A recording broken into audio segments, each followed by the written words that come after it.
The metal detector's shriek pierced the quiet forest air. Mike Garrett thought he'd struck gold. Instead, he found a child's thermos, battered, half-buried, and clinging to 14 years of silence. Moments later, a retired K-9 named Ranger stopped dead in his tracks, teeth bared, tail stiff. Whatever was buried under that oak tree, it wasn't done screaming. The sun had barely cleared the ridgeline when Officer Jenna Brooks pulled her patrol SUV into the clearing. The pine trees stood like sentinels around the dig site, their shadows long and watchful.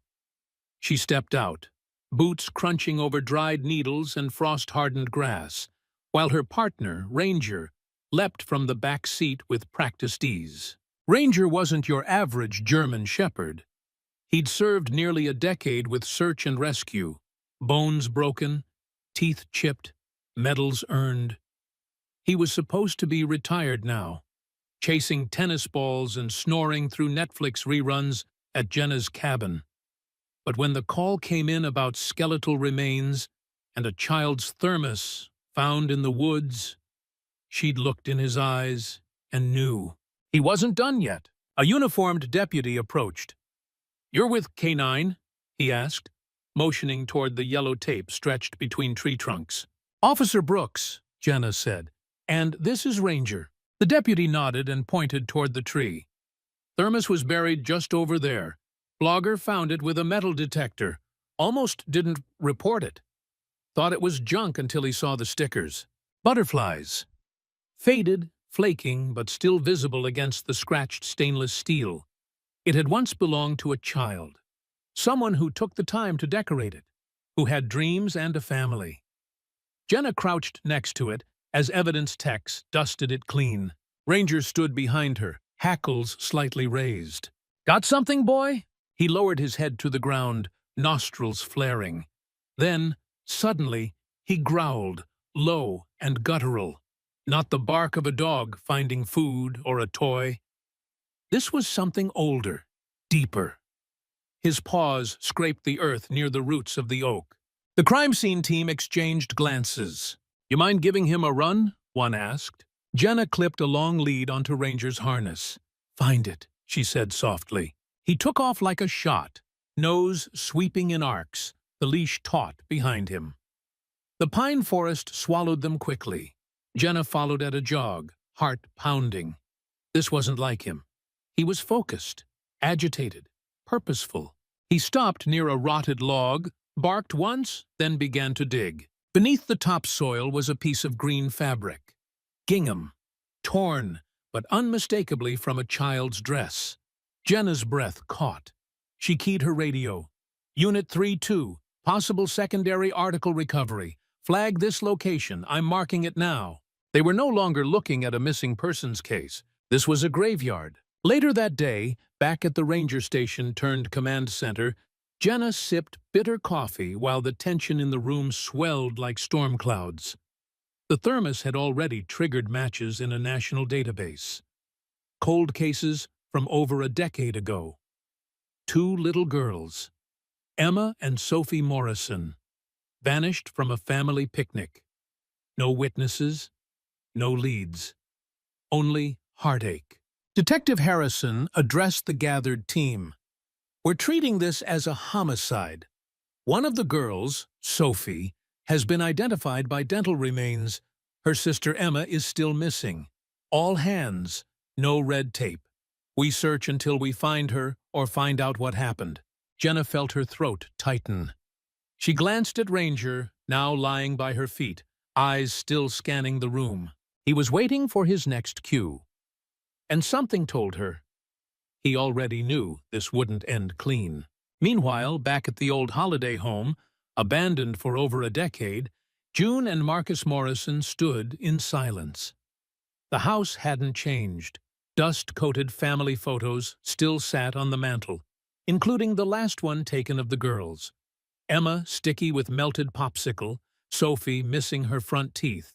Their daughters had played here, laughed here, disappeared here. Now one had been found, and the other? God help them. Marcus turned to June. You sure about staying here? We could get a motel in town. No, she said, her voice hollow. If Emma is out there, I need to be close.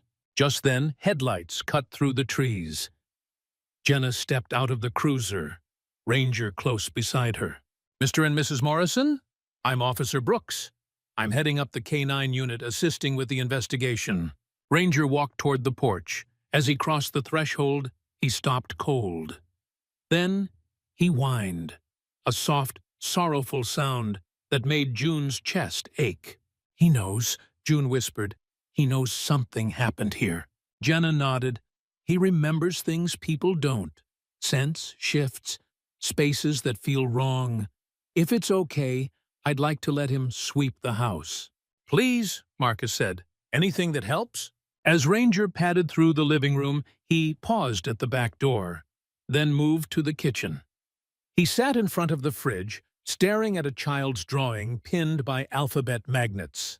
A crude crayon figure labeled SOFE. The house had been waiting, too. That night, Jenna uploaded Ranger's camera footage to her laptop. Every search run was recorded, standard procedure for transparency. But tonight, as she watched, she caught something that made her pause. At 11:06 a.m. during the search, Ranger had stopped dead. Not at the tree, not at the ribbon site, but near the northern forest line, an area excluded from the original search 14 years ago. The footage showed him staring, frozen, tail stiff, then straining against the leash. And someone had been watching. A man, just out of frame, pale cap, gray uniform, a park ranger, looking straight at Ranger and slowly stepping backward. Jenna rewound it 3 times. Who the hell are you? She picked up her phone, scrolling through the contact list for the volunteer coordinator. Hey, can you send me the full roster of Rangers who worked the Morrison case back in '09? The voice on the other end hesitated. You thinking of Tom Mitchell? I am now. If you're as invested in stories where animals help crack the uncrackable, consider subscribing to our channel. Heroes for Animals. True stories, real heroes, and a whole lot of heart.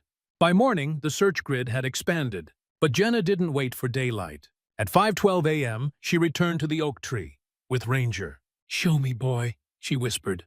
He didn't hesitate. He took off into the darkened forest, paws light on the frost-hardened earth, breath steaming in the cold. No hesitation, no doubt. Oh, and then he stopped. At the edge of the so-called unstable terrain Mitchell had insisted was off-limits. Ranger pawed at the dirt, whined, then barked once.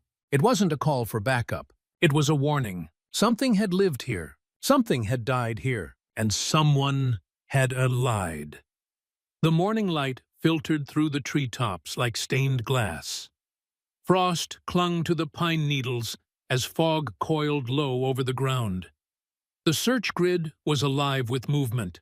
Volunteers in bright orange vests, deputies marking GPS coordinates, and cadaver dogs working in slow, deliberate zigzags through the underbrush. But Ranger wasn't zigzagging. He was locked onto something.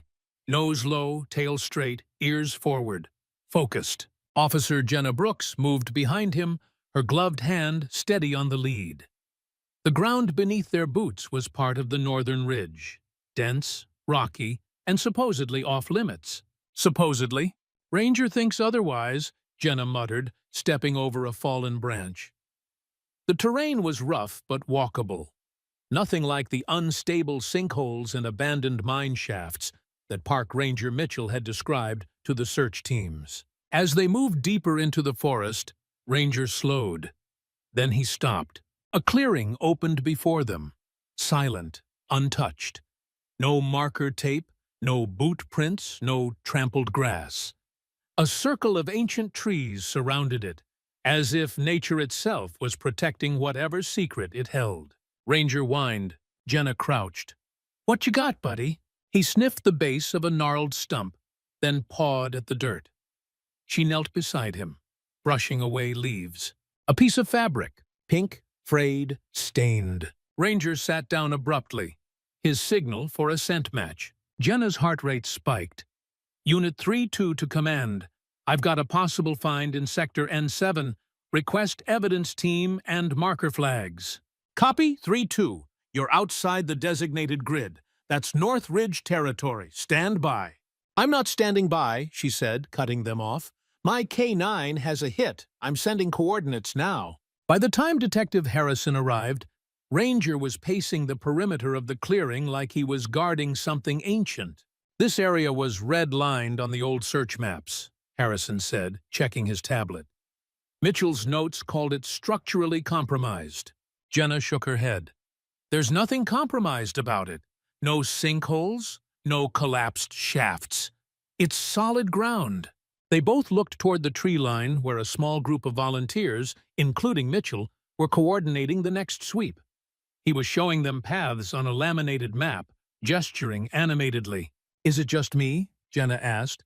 Or does he always find a way to be near the decisions? Harrison glanced at her. You think he's hiding something? I think he's trying too hard to control everything. And for some reason, he didn't want anyone near this clearing. Ranger growled softly, eyes locked on Mitchell in the distance. At the old holiday home, June Morrison stood in the kitchen, staring at the refrigerator. Emma's crayon drawings were still pinned there, sunshine houses, stick figures labeled Mama and Dada, and one labeled Soph. June couldn't move. Every piece of paper, every childish scrawl, felt like a heartbeat frozen in time. Marcus stepped in behind her, holding his phone. Harrison just called. They found another fabric sample. Pink this time. June turned, her face pale. Emma? They're not sure yet, but Jenna's K9 made the find. That dog, she whispered. The one who found Sophie's thermos? Same one. She grabbed her coat. I want to see the spot. Jenna met them at the clearing's edge. Ranger sat at attention beside her. He's been on edge all morning, she told June. This area, it's different. He's alert, not afraid, but wary. He knows it matters. June stepped into the clearing and exhaled slowly. We used to bring the girls here. Not often, maybe once or twice. But Emma loved this spot. Said the trees looked like guardians. Jenna's gaze shifted. That's not in your original statement. No, June said softly. No one ever asked about the Northern Trail. Mitchell said it was too dangerous to check. They both turned as Harrison approached, holding a bagged piece of evidence. Pink ribbon. June reached out and touched the plastic. Emma wore those. Every Sunday. Her hair was so fine, I'd have to braid it just to keep it out of her eyes. Do you recognize this specific one? Harrison asked. No, she said, her voice trembling.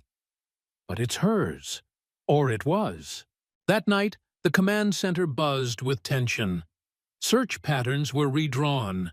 Ranger had officially blown open the Northern Territory with his discovery. Volunteers questioned why that area had been left untouched. Mitchell deflected. Safety protocols. It's just standard procedure.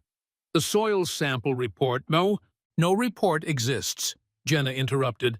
I checked the archive. No geological scans, just your handwritten notes.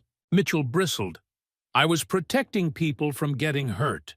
You sure that's all you were protecting? She asked, locking eyes with him. Before he could respond, Harrison stepped in.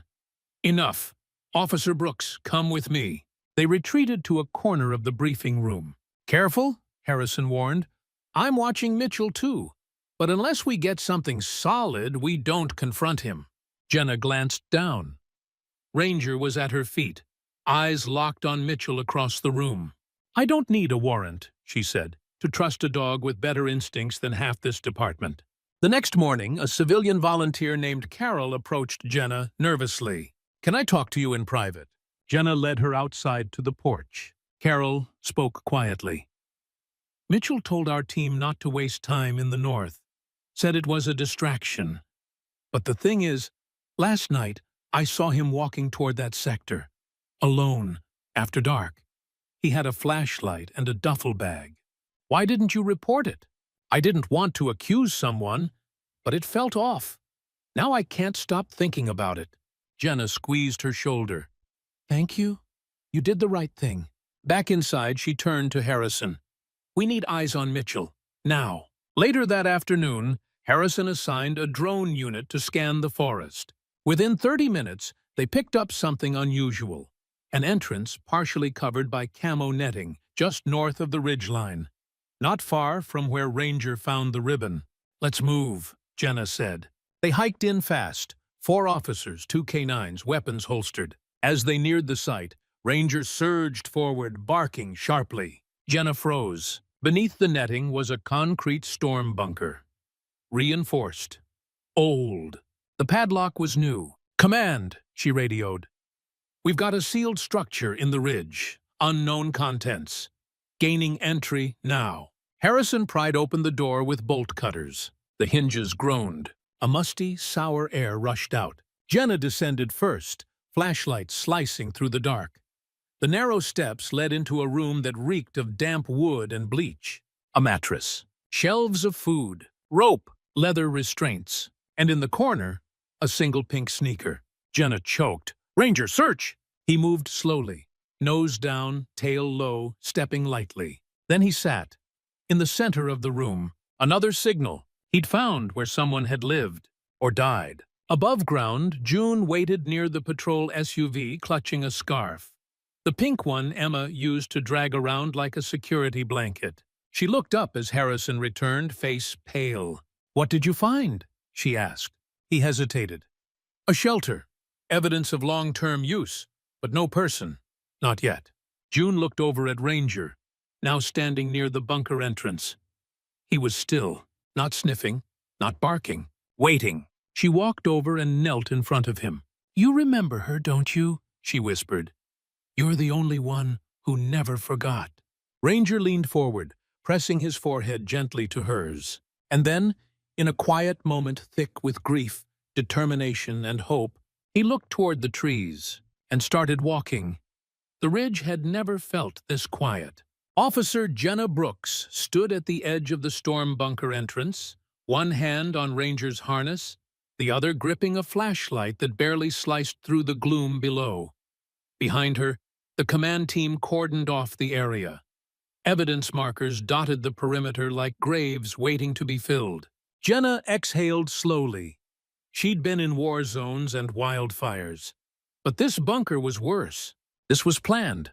This was personal. Inside, the walls were lined with makeshift shelves. Canned food, water jugs, plastic bins labeled with masking tape, linens, girl toys, hygiene. The kind of details you only found in someone preparing to keep a person, not just hide them. At the far wall sat the pink sneaker, and beside it, a child's pillow embroidered with the name Emma. Ranger sat beside it, unmoving, watching, guarding. "Do you think she was kept here?" Detective Harrison asked, stepping into the low light beside her. "She wasn't just kept," Jenna said. "She lived here." Harrison nodded grimly. "We've found fingerprints, mostly female, small. One partial adult male. No matches yet, but we're running it." Jenna bent down to touch the pillow. "She might still be alive? And whoever did this," Harrison said, "might be closer than we think." Later that afternoon, the Morrison home buzzed with movement. Family, neighbors, media vans parked just far enough away to be legal, but close enough to capture emotion. June sat on the porch swing, scarf wrapped tightly around her neck, mug of untouched tea in her hands. 14 years, she said quietly to Marcus, who stood beside her. 14 years, and she might have been right under our feet. Marcus swallowed hard. They said they found rope, a bed, toys. She was just a baby. Jenna approached slowly, Ranger beside her. His tail wagged once when he saw June. "He remembers me," June whispered. "I can feel it." Jenna nodded. Dogs don't forget the people connected to their work, especially not one like Ranger. "Is she still here?" June asked, voice shaking. "I don't know," Jenna admitted, "but we've got a lead, a possible link." Marcus looked up. "What kind of lead?" Jenna hesitated. "We've been reviewing old photos, taken before the girls disappeared. Cookouts, holidays, birthdays. Ranger's handler, before me, flagged something strange. A man. What kind of man? In the background. Always near the girls. Never front and center. Never mentioned in any official report. But there. Again and again. Marcus looked confused. Family friend? Maybe, or maybe not. Jenna held out her phone, scrolling through images. June gasped. "That's Daniel," she said. "My brother." Daniel Morrison had always been the kind of man who blended in. Polite, soft-spoken, helpful at family events. The kind of uncle who brought extra gifts at Christmas and offered to babysit whenever needed. After the girls disappeared, he was there. Supportive, devastated, relentless in his own searches. He also never married again after his divorce. He bought 5 acres of land just outside the county line and built a storm bunker. "Has he been back?" June asked suddenly. "To the house?" Marcus frowned. "I mean, he's here now. He showed up last night, said he wanted to help with the search." Jenna stiffened. "Where is he now?" "Out getting supplies," Marcus replied. "Said he'd be back by dinner." Jenna keyed her radio. "Dispatch, I need a vehicle check on Daniel Morrison. Black Ford Explorer, North Carolina plates. Last seen heading eastbound from Forest County." "Copy, Officer Brooks."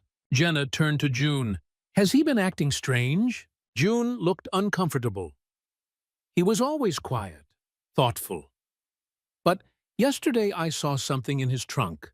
Rope, tarps, feminine hygiene products. He said he was donating them to a shelter." "Has he ever owned a dog?" Jenna asked suddenly. "Yes, German Shepherd named Scout. He had him for years." "Did he ever mention being allergic to dogs?" June frowned. "No, why?" Jenna stood.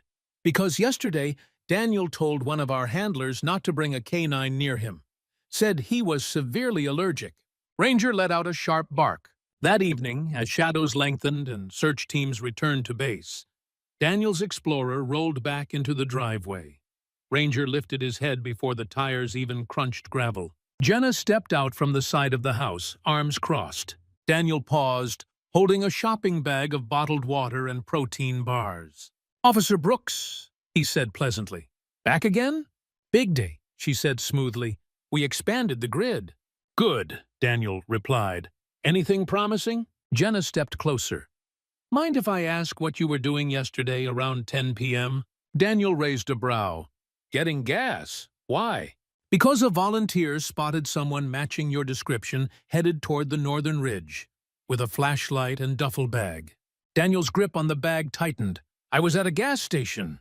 "We're pulling footage now," Jenna said evenly. Daniel's eyes flicked to Ranger, who was staring up at him, tail stiff, nose twitching. Jenna caught it. The dog's body language shifted. He was no longer curious. He was on alert. "I should get these inside," Daniel said, turning.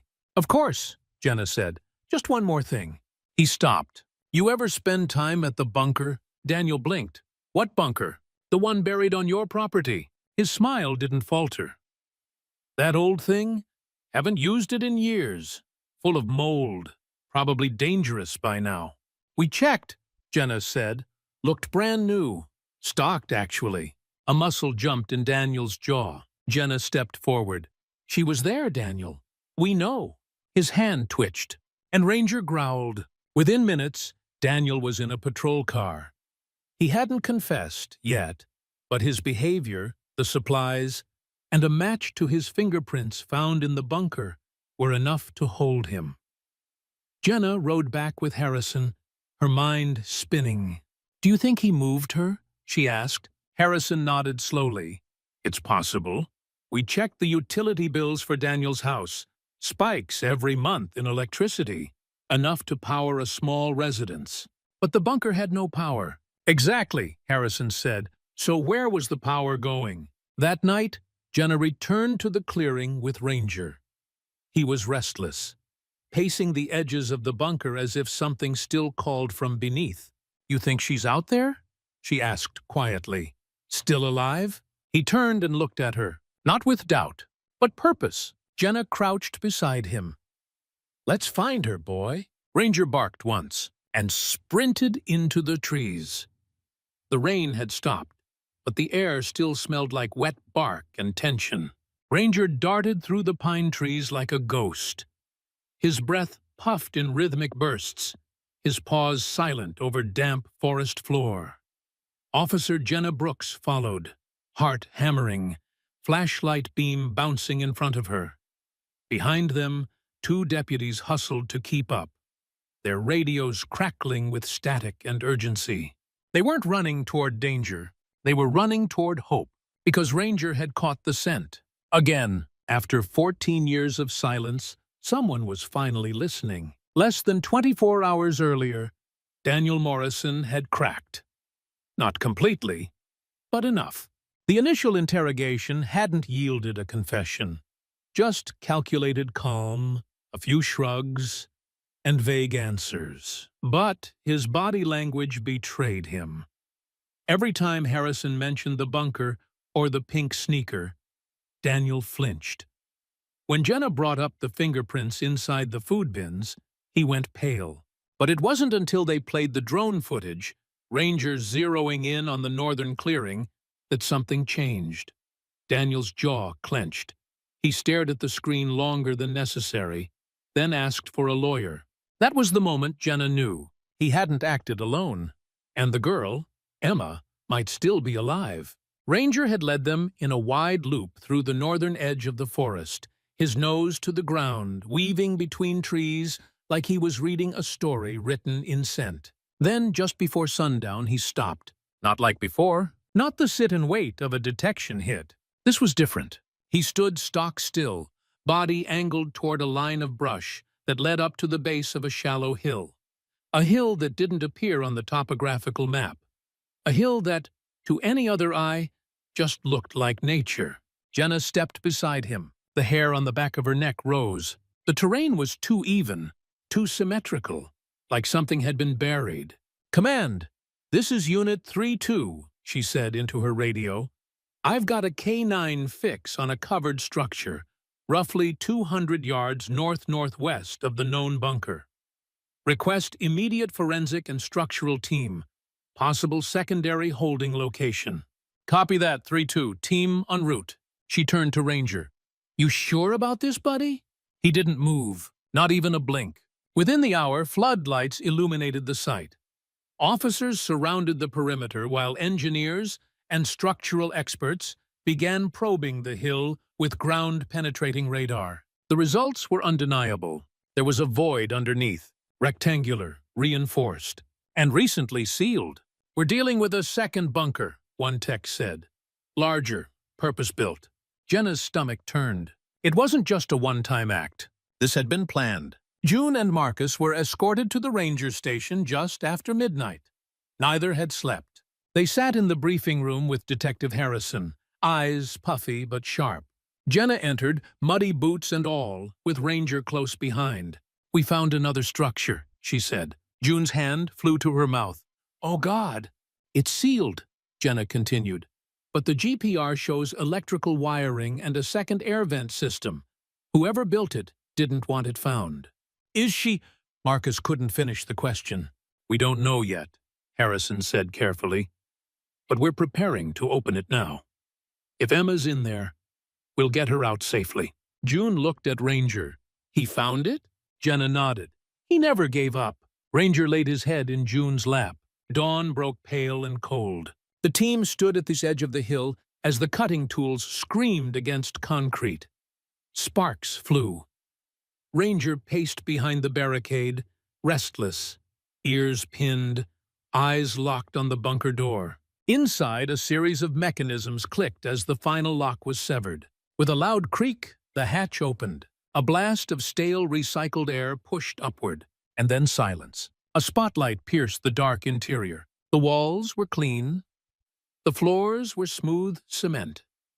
And in the back corner, sitting cross-legged on a mattress, was a girl, no longer 4 years old, but not quite 18 either. She shielded her eyes against the sudden light, her voice small and confused. "Is Uncle Danny back?" Jenna rushed forward. "Emma?" she said gently. The girl blinked, unsure. "Who are you?" she whispered. It's okay, Jenna said, kneeling down. We're here to help. You're safe now. Ranger pushed past the barricade, crawled into the bunker, and approached her slowly. The girl's face changed. She stared at the dog with something between fear and wonder. I know you, she whispered. You came before. You were in my dream. Ranger wagged his tail once and sat down at her feet. The medics moved quickly, lifting Emma gently onto a stretcher. She was pale, malnourished, and visibly confused, but compliant. She kept asking about Uncle Danny, where he was, if he'd be mad. At the hospital, a trauma team began assessing her condition. She'd been kept in isolation so long that her vocabulary hadn't fully matured. Her mannerisms were childlike. Her trust misplaced. The lead psychiatrist, Dr. Adler, spoke to June and Marcus in the waiting area. She shows signs of extreme emotional conditioning, he said. Stockholm Syndrome is likely. She associates Daniel with safety, even as she fears the outside world. Does she remember us? June asked, her voice cracking. She remembers the song, Dr. Adler said. What song? The lullaby. Mockingbird. She said a lady in her dreams sings it. A lady who smells like flowers. June gasped. That was me. I used to sing it to her every night. Dr. Adler nodded. It's buried deep, but it's there. Marcus gripped her hand. Then she's still in there. Back at the station, Daniel cracked. When confronted with video footage of Emma being extracted from the second bunker, he fell apart. It wasn't supposed to be this way, he muttered. She was safe. I protected her. You stole her, Harrison growled. You took her from her family. You buried Sophie like trash. Daniel shook his head, tears running freely now. Sophie wouldn't stop crying. She didn't understand. She tried to run. He paused, and then she hit her head. I didn't mean to. You planned it all, Harrison snapped. The second bunker, the fake trail, the thermos with the butterfly stickers. You left it there on purpose, didn't you? Daniel didn't answer. Jenna stepped in. You thought if they found Sophie, they'd stop looking for Emma. You thought you were smarter than everyone. She was my angel, Daniel whispered. She loved me. No, Jenna said coldly. She was a prisoner. That evening, June was allowed into Emma's hospital room. Monitors beeped softly. The girl was curled up on her side, staring out the window. Her arms were thin. Her wrists bore faint scars from years of restraint. June sat beside her and hummed, softly, the same song. Hush, little baby, don't say a word. Emma turned slowly. Her eyes searched June's face. I know that song, she whispered. The flower lady sings it. June reached out. Emma didn't pull away. You're not a dream, the girl murmured. No, sweetheart, June said, tears streaming down her face. I'm your mom. Emma blinked. Then, for the first time, her lips trembled, and she reached forward. Ranger, lying at the foot of the bed, thumped his tail once and closed his eyes. The courtroom was packed, not just with family or press, but strangers. Parents holding their kids' hands tighter, retired detectives who remembered the original case, and local teachers who once taught Sophie and Emma Morrison. Even the courtroom sketch artist couldn't keep up with all the emotions in the room. And at the front, sitting quietly beneath the defense table, was a German shepherd named Ranger. He didn't bark, he didn't whine, he didn't need to. His presence said everything. 3 months had passed since Emma had been rescued. In that time, the world had changed. Daniel Morrison was no longer the helpful uncle or soft-spoken volunteer. He was now the monster beneath the floorboards, a headline, a cautionary tale, and a symbol of how the most dangerous predators often wear familiar faces. The media called it the Shadow Bunker Case. But for June and Marcus Morrison, it wasn't about headlines. It was about the quiet daily fight to help their daughter feel real again. Emma's recovery was slow. Her body was healing, nutrients, rest, physical therapy. But her mind was a different story. Some days she was talkative, even playful, watching old cartoons and humming to herself. Other days she refused to speak, rocking gently in the corner of her room, asking when Uncle Danny was coming back. She couldn't yet call June Mom, not without flinching, and when Marcus tried to hug her, she stiffened like a soldier under threat. But she always welcomed one thing: Ranger. Every Thursday, Jenna brought Ranger to the hospital for supervised visits. At first, Emma just watched from across the room, her eyes darting every time he moved. But within weeks, she was feeding him treats, brushing his coat, whispering things in his ear that she wouldn't say to anyone else. "He's not like the other dogs," she told Dr. Adler once. "He remembers." "Remembers what, sweetheart?" the psychologist asked gently. "He remembers the dark." In court, Daniel sat like a ghost of himself, gaunt, pale, wrists cuffed. The once clever eyes that danced with manipulation now avoided every gaze. The prosecution didn't have to dramatize. The evidence spoke for itself. The 2 bunkers, the medical records, the supplies, the forged documents, the fingerprints, the blood trace from Sophie found beneath the first bunker's soil, and the video footage, Ranger's camera, showing his discovery in real time, his alerts, his hits, his unwavering instinct. A retired FBI profiler took the stand to explain how rare it was for a predator to keep a victim that long without being caught. "This wasn't improvisation," the agent said. "It was architecture. Psychological, emotional, and physical." Jenna sat behind June and Marcus, Ranger curled at her feet. "You doing okay?" she asked quietly. June nodded, eyes never leaving Daniel. "I need to hear it. From him." On the 3rd day of testimony, Daniel took the stand in his own defense. The room went still. He tried to sound rational, his voice soft, filled with twisted logic. "I didn't hurt her," he insisted. "I gave her structure, a safe place. She smiled for me. She sang. She wanted to stay." June gripped Marcus's hand so tightly her knuckles turned white. "She was 4, the prosecutor snapped. "She didn't know any better." "She knew I loved her," Daniel muttered. "Did you love Sophie too?" the attorney asked, stepping closer. Daniel hesitated. "Sophie, she was too loud. She wouldn't stop crying. I warned her. I told her to calm down. She ran. She forced my hand." Gasps filled the room, and in the 2nd row, Ranger stood. Not barking, not growling, just watching, like he understood every word. After court adjourned, the judge allowed a brief moment for victim impact statements. June stood slowly, her voice shaking at first, then strengthening with every sentence. "For 14 years, we woke up every day not knowing. Did she eat? Was she warm? Was she alive? And now we know. We know what you did. We know how you fooled us all. But here's what you didn't take from us: hope. We found our daughter, and she will heal." She looked at Ranger, and we found him, the one who never gave up, who knew what our hearts were too afraid to say out loud, that she was still out there.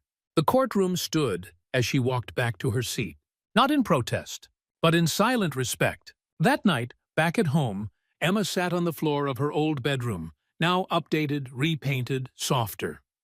The walls were pale yellow, the window curtains patterned with tiny sunflowers. A gentle diffuser hummed on the nightstand, releasing the scent of lavender. In her lap, Ranger rested his head. She ran her fingers over his ears. "Do you remember the birds?" she asked quietly. "Uncle Danny said we'd go see them. We never did." Ranger blinked slowly. "I think he lied about the birds," Emma added. June watched from the hallway, heart aching. But Emma wasn't crying. That was something. The following week, the Forest County Police Department held a small ceremony. A plaque was unveiled, honoring Ranger's years of service, particularly his role in solving the Morrison case. "Some officers wear boots," the chief said. "Others wear badges. But this one, he wears fur and heart." Ranger, wearing his black K9 vest and shiny service medal, sat beside Jenna, tongue lolling, tail wagging with quiet pride. After the ceremony, a local reporter approached Jenna. "What's next for Ranger?" She smiled. "Retirement, for real this time." But Ranger wasn't done just yet. A month later, he received a special invitation, one that wasn't part of police protocol. Emma's birthday. Her first one celebrated outside the bunker. The house was quiet, intimate. No candles, no big crowds. Just family, cupcakes, and quiet tears that no one apologized for. Emma unwrapped a soft stuffed animal, another German shepherd, and held it in her arms. Ranger walked over, sniffed it, then licked her cheek. She giggled. And then, for the first time, she looked at June and whispered, "Mom!" June froze, then broke into tears. Emma didn't shrink away this time. She leaned in. Jenna stood outside with Ranger that night, the porch light casting a warm glow on the lawn. Crickets chirped. A light breeze stirred the trees. "You did it," she whispered, scratching behind his ears. He leaned into her hand. For a moment, they stood there, partners, survivors, witnesses to a truth that had nearly been lost forever. And when she opened the car door, he didn't rush in. He turned back one last time, looked at the house, and let out a low, satisfied sigh, as if to say, "It's done. They're safe. Let's go home." It took 4 months before Emma Morrison asked to go outside. Not to the park, not to the store, just outside, to sit in the sun. June didn't cry, not in front of her. But when Emma settled into the porch swing with a blanket around her shoulders and Ranger's head in her lap, June excused herself and wept quietly in the kitchen. Progress wasn't a straight line. It was slow, uneven, and full of echoes.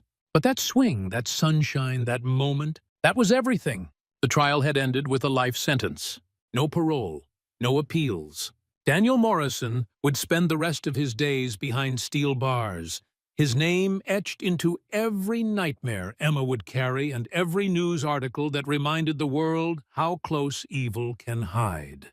But it wasn't about him anymore. He had stolen enough. Now it was about rebuilding, brick by brick, breath by breath. Emma started therapy twice a week, sometimes with Dr. Adler, sometimes with animals. Ranger was the only constant. He came to every session, every appointment, every hard day. He became more than a canine. He was her tether to the real world. Jenna officially retired Ranger 6 weeks after the final court date. The department held a small ceremony, presented him with a custom collar and plaque, and toasted him with coffee, donuts, and more treats than any dog should eat in one sitting. He didn't understand the applause, but he understood the pats on the head, the scratch behind the ears, the voice that told him, "Good boy." Afterward, Jenna clipped off his service badge and whispered in his ear, "You're not a cop anymore, old man. You're family." By late spring, the Morrisons had settled into a new rhythm. Emma had begun attending a private school part-time, accompanied by a trauma specialist. She worked on art therapy, painting soft, dreamlike landscapes, and music. She liked to play the xylophone, tiny notes that seemed to light something inside her when words wouldn't come. One afternoon, while working in the garden, June heard the notes to "Hush, Little Baby" being played on a loop. She walked to the porch, tears already welling. Emma didn't speak. She just played the song again, over and over, while Ranger lay beside her with one paw draped across her foot. Jenna stayed close. She visited once a week, sometimes just to bring supplies or share updates on other cold cases Ranger had helped solve over the years. But more often, it was to check on him. He'd started slowing down, his gait a little stiffer, his eyes cloudy around the edges. He wasn't sick, just tired, worn from a life of service. One afternoon, Jenna brought him to the river near the edge of town. The same river he'd swam in as a rookie pup, chasing sticks and biting at the current. He walked in slowly now, letting the cool water rise to his shoulders. He didn't chase anything. He just stood there, tail swishing gently behind him, looking out across the water like he understood something no one else did. The town never forgot. Ranger was honored at the annual Founders Day parade, riding in the back of a classic pickup truck decorated with flags and flowers. Kids clapped, grown men tipped their hats, and someone handed him a hot dog from a vendor stand. He took it politely, without breaking eye contact with the crowd. Jenna walked alongside the truck, grinning as she watched people point and whisper his name. "He found that girl," a woman said. "He's the one," her husband replied. A year after the rescue, June hosted a private dinner at the holiday home. Just family, close friends. No cameras. Emma had baked cupcakes with her therapist's help. They weren't perfect, lopsided, overfrosted, but they were hers. She placed one in front of Ranger and said softly, "Happy Hero Day." He didn't eat it, but he wagged his tail, leaned forward, and licked the frosting from her finger. Later that night, as the guests left and the house fell quiet, Emma sat on the porch swing again. Ranger curled beside her. June brought out a photo album, old pictures of family cookouts, the girls on beach trips, Daniel smiling in the background before anyone knew. Emma didn't flinch when she saw his face. She didn't speak. She just turned the page. That was enough. Months passed. Then one morning, the call came. Jenna stood in her kitchen, cup of coffee in hand, Ranger snoozing at her feet.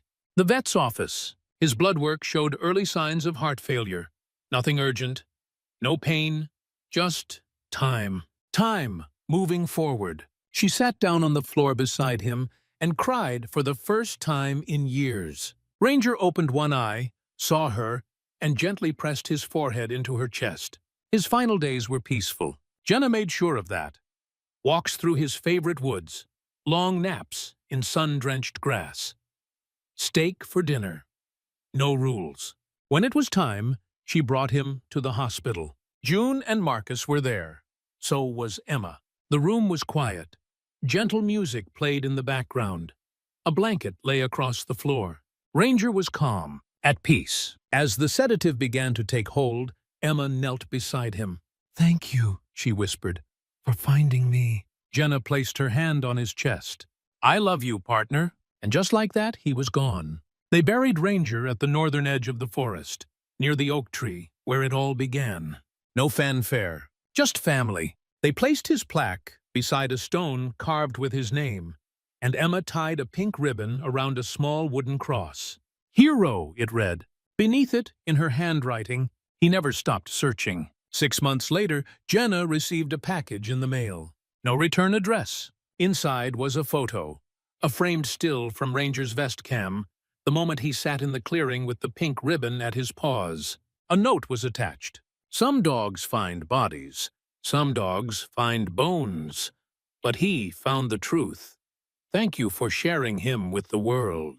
Jenna cried for the third time in her adult life, and she smiled, because Ranger's story wasn't over. It was just beginning, etched into hearts, stitched into healing, and forever remembered by those who needed hope the most.